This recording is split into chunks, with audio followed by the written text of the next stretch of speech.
And here's a story we've been tracking. It's being called the most intense hostility in years, the heaviest offensive since the 2014 Gaza war. Thousands of rockets have been exchanged between Israel and Gaza in the last 48 hours. At least 49 people have died. Among them are 13 children and a 32-year-old Indian woman. Buildings are shaking in Gaza. In Israel, there are sirens blaring. The skies are on fire and the cry of the conflict is being heard as far as India.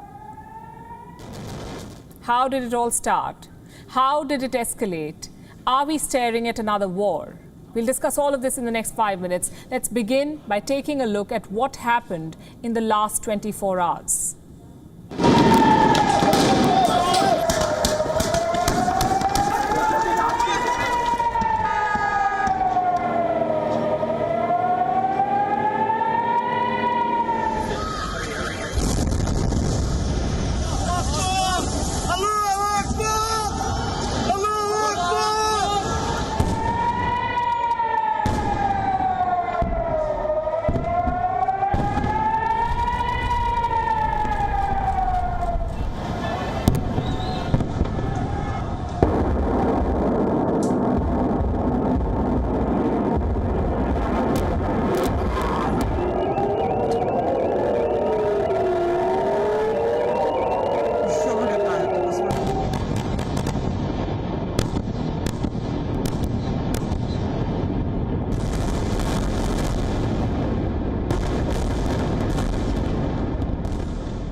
It was the night of the heaviest firing since 2014. The Israeli army said 1,050 rockets were fired from Gaza, 1050. At least 850 of them landed in Israeli cities, including Tel Aviv, Ashkelon, Modi'in, and Beersheba. Many rockets were intercepted by Israel's Iron Dome system. It stunned the world with images of the air raids. And before we proceed, I want to quickly show you how Israel's Iron Dome works. Iron Dome is an Israeli anti-missile defense system designed to destroy short-range rockets.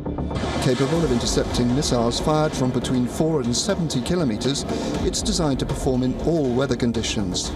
The first Iron Dome battery was installed in March 2011 near the southern Israeli city of Beersheba, some 40 kilometers from the Gaza Strip. Several others have been deployed since then. Military experts say 13 systems are required to defend all of Israel.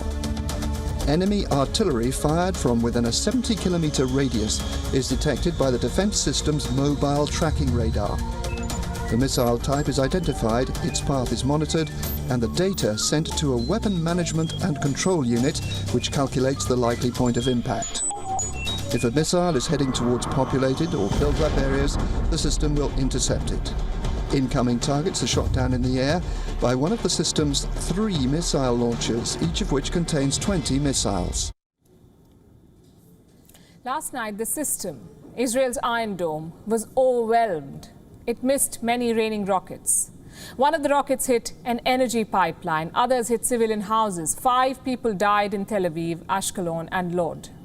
Among them was an Indian national, 32-year-old Soumya Santosh. A rocket fell on Soumya's Ashkelon residence when she was on a video call with her husband.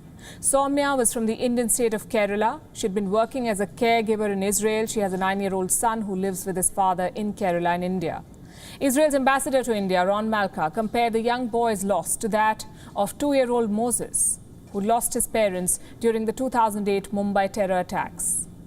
Efforts are being made to ensure that Soumya's mortal remains are brought back to India as soon as possible. The 32-year-old has become the face of this crisis. There is a call for justice.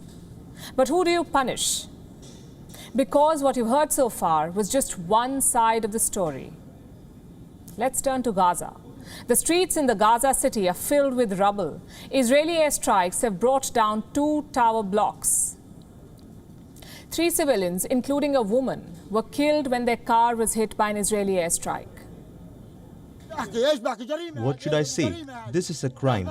They were civilians, a woman, her children, a barber and a shop owner. These are the people who were at the scene.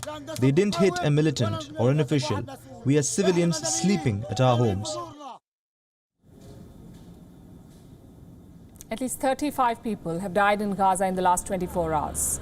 More than 200 others have been injured. Anger over these raids has spread to parts of Israel, especially in towns with mixed Jewish-Arab population, like Lod, where Israeli Prime Minister Benjamin Netanyahu has declared a state of emergency. Since the year 2007, Israel and Hamas have fought 3 wars. There have been several escalations, but an escalation this quick has never been seen. From the raids of Al-Aqsa to a night of more than 1,000 rocket launches, how did things build up so quickly? Experts say this is Hamas's direct response to the Israeli raids on the Al-Aqsa mosque compound, which is Islam's 3rd holiest site. But look at images from inside the mosque and you would wonder who is defiling it. It's important to understand the politics of this conflict. For Hamas, it is an opportunity to strengthen its claims to the leadership of the Palestinian movement.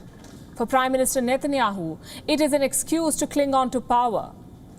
Opposition parties in Israel are mulling a coalition to topple Netanyahu. A war gives the Prime Minister a way to divert the situation at home. He has vowed to expand the offensive.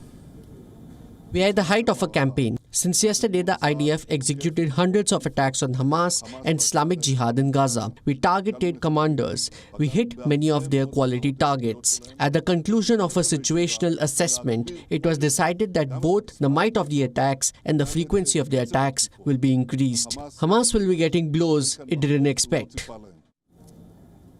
So will Netanyahu go to war with Hamas? It's too early to tell, but Israel definitely is beefing up forces near the Gaza border. Armored vehicles and tanks are being deployed. From the United Nations and the United States, calls for de-escalation are coming in from across the globe. There are also countries that have picked their side, just in case the 2 factions go to war. But this is not what we need right now. Not in the middle of a pandemic. Not any time, for that matter. Our world cannot afford another war. WION is now available in your country. Download the app now and get all the news on the move.